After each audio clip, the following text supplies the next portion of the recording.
Good time, everybody. Please take time to like and subscribe to our YouTube channel if you're not already. We've got a custom 4-pill base box. Loaded buddy by. I took the guard off the guard off the switch like you said. I had to change the sideband on the off switch. In the middle, it's down sideband, up's AM, middle's off. Took the barrel out like you said. You had one rectifier blowed right here. Changed it out. Went through and checked everything out. Went through it all. Looks good. As far as turn the key on, you can check the receive. I'll show you a way. You can turn the relay on, and you can put. That means your receive's there.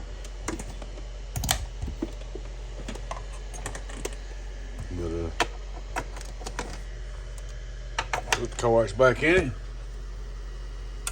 Look at her straight through SWR. Hello, worldwide, relay off, worldwide. Relay on, you put SWR. Hello, worldwide, almost done. Just on and off now. Hello, it's 1446 by the way. 414 ST 1446.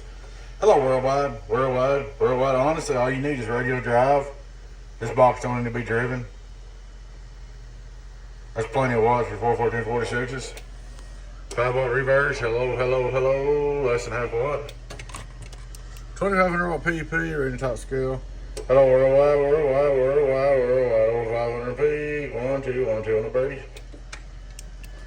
But there she is, man. Says a pretty good little job, but she's all fixed up, ready to go again. Like I said, don't, try to just run your radio drive. You don't really need much of a driver. You might do a striker 955 or something. That's about it. Keep your DQ down. Probably when you're blowing rectifier, you're probably driving too hard. Hello, worldwide. Alright, guys. Custom 4-pill SD 1446 base box. Up and going again. Appreciate y'all watching. Please take time to like and subscribe to our YouTube channel. Your friend Tens, everyone, Boost. Catch you later.